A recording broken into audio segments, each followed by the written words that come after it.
Hello, everyone. We're talking today about medical grade products. So, there's a lot of confusion around cosmetic products. Does that really exist in medical grade? And, the FDA doesn't really control the cosmetic aspect, topical. They do in some areas, which is called cosmeceutical, which is, if it's said to penetrate the dermal layer or whatever. So, leaving that alone, of course, we all know that the best supplements on the planet are not FDA approved. And a lot of people are having mistrust with the FDA in general since COVID and everything else. So, trying to find some sense here without using special terms or anything, um, the medical grade idea, at least historically, would have had to do with purity and non-solvent treatment or a selection of solvents and chemicals that could be used apparently to make this, that, or the other. So of course today with legislation everything gets crazy, and when you find pharmaceutical grade stuff, especially magnesium oil, they're all cheap and they're horrible. So you're like, wow, USP doesn't really promise anything, does it? So it's just solvent treated, undiscerning strata. You can just take any strata, pull stuff out of it, solvent treat it, pull the potassium out, which is 99% of all the strata on the planet as far as like industrial usage is through carnallite and through other types of stone that you have to extract potassium out of. So when you find natural bischofite layers, which the only one mine in the whole world is out of Vendam, Holland, and a lot of brands are pretending to say that they're coming from that source, but when you try to push further and ask them for certificate of origin, they don't give it to you. They will not tell you the real origin of anything, and they're hoping that a lawsuit never forces them to disclose true origins. So for now, none of those lawsuits have happened. People are just making their money and doing internet businesses and finding the cheap buy box on Amazon and making 30 grand a week, importing really bad magnesium, which actually contaminates the body for up to 7 years on the hydroxyapatite layer of the bone. And then it's used to build out the nerves and bones and structure and calcium and calcification fixation, or what is it, fixation of calcium. And it also is used for hormones and to process sugar better in the brain and the heart, hypotensive, natural hypotensive that we used to give before we had all the synthetic medication. We even gave it for diabetes, for better sugar usage in the body, before we had insulin. So a lot of these things were always around, and so we're realizing that in this world of like thousands of labels and thousands of new legislations and regulations, that sometimes the medical grade basically is defaulting to just purity. So molecular purity, meaning the molecule is uncontaminated with anything else, not a purity made by man, because that's what they like to sell you. We can make that pure by adding chemicals to it, and those chemicals completely disappear, and they have no effect on the truncation or the molecule itself. And so this is kind of ridiculous because, raw milk molecule and really cheap pasteurized, heavily heated, destroyed milk, yeah, same molecule, but do different things in the body. So we're trying to get out of this overly simplistic way of thinking and be a little bit more subtle and nuanced in understanding what a natural state magnesium looks like, coming from a bischofite clear stone in nature and then bottled directly in glass with only that one ingredient. So this is medical grade. This is the de facto medical grade. It's also the de facto therapeutic grade. Purest form of magnesium on Earth, basically. And that's a true statement because there is no other source with this quantity of bischofite. It's not exploitable either because it's thousands and thousands of years worth of this stuff. I mean, the size of the discovery is the size of almost the whole of Scandinavia. It's an enormous discovery. So, so think about that when you're trying to make your purchases because there is a medical grade magnesium and no one's doing it. Everybody goes straight into glycinate, citrate, everything else. They don't ever ask, well, where'd you get the magnesium from? That part of the formula. before you added even more processes to it to break down that and create your glycinate and your citrate. Where did you get the magnesium from? You know, and usually you have undiscerning rock strata, which already had to go through a lot of work. You know, big industries here, they just use de-icing for magnesium. They burn it. They use it for anti-inflammable, like a anti-inflammable, flame retardant, icing for like not runways, but like jets. De-icing, also used for a lot of other industrial applications on the roads, etc. And so they use this, and this technical grade magnesium is everywhere, and it makes it cheap for these industries because they can just get like they can get it from Europe, it can come from China, then to Europe, and then to its destination, and make drop offs and pick up other chemicals and solvents and burnt cake of magnesium and other industrial types of products.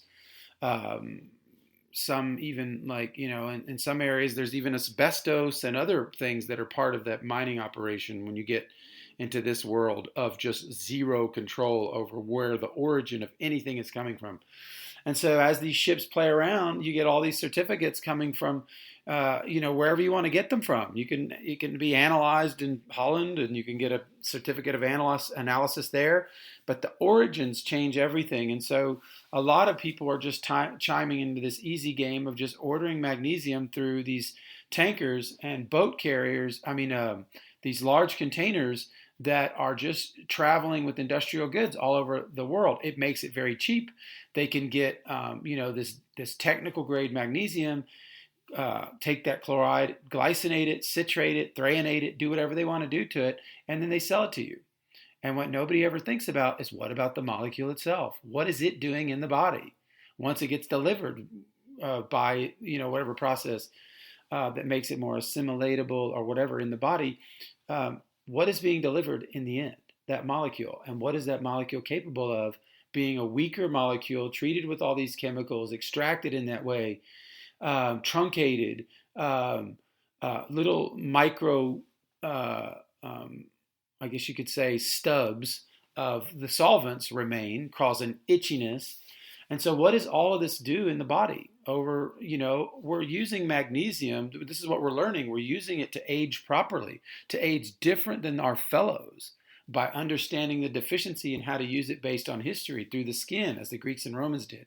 That whole bath culture was not about soap. That was about mag deficiency.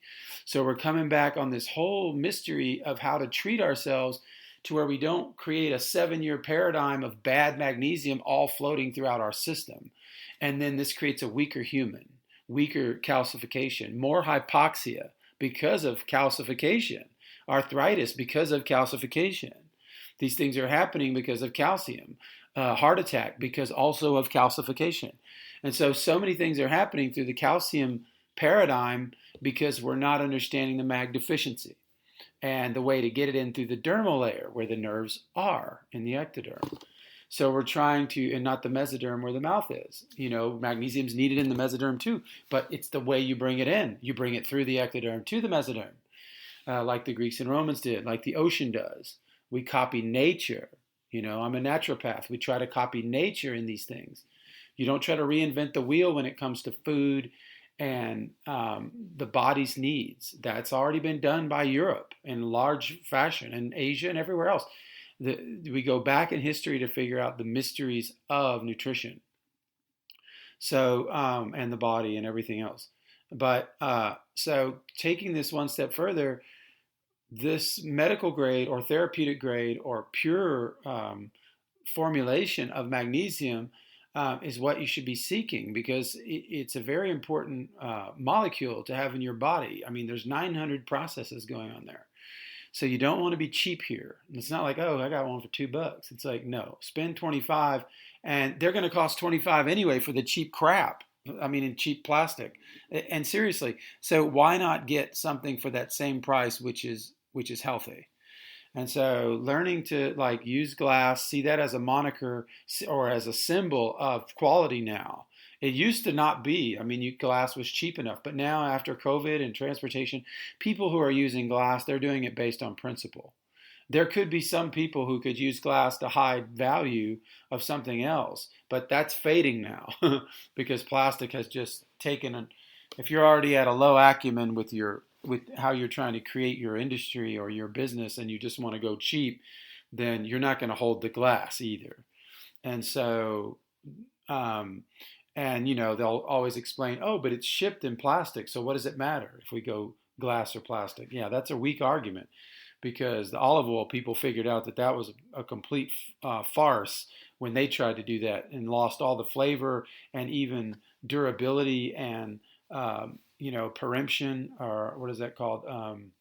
The date of what is that called? I've got everything in French in my brain. You say peremption, but the limited date of usage. So that limited date of usage changes for all these products too when they're in plastic, and then they get leached into the molecule. The sad thing about magnesium is that it's one of the only compounds in the body or molecules in the body that has the role of, through enzyme chelated catalyzation, like a catalyzation of enzyme chelation, you could say, allows for those plastics to come out of the body. All those studies on endocrine disruptors and leaching plastics and hormone disruptors like that, fake estrogens, pseudoestrogens or whatever, they all conclude, most of them conclude with transpiration and sweating as the way to get this stuff out. On monkeys, they've done a lot of these studies, Dr. Ellsworth and other people. And so learning about this, so magnesium comes out in the sweat. That's well known. Magnesium is part of that detoxification. It's also part of the acid residues in our muscles when we cramp. And so it's pulling these things out. It's pumping them out. It's the magnesium potassium pump for a reason.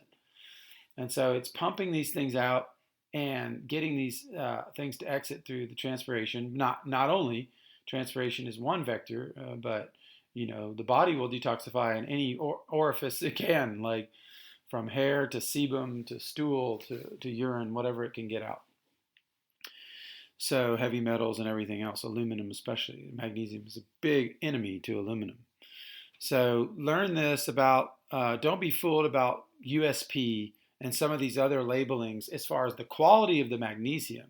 There may not be using a certain solvent that they've allowed for that label to exist because they're not using a certain solvent or something like that. But this doesn't mean anything as far as quality at all, like the quality of the magnesium, the non-refined, untransformed state, etc. So always get the right stuff, theheartoftradition.com. Come check us out in glass, one ingredient. And so, yeah, stick with the best for all your magnesium needs. Do not go cheap here. It's way too valuable. It affects everything. Thanks.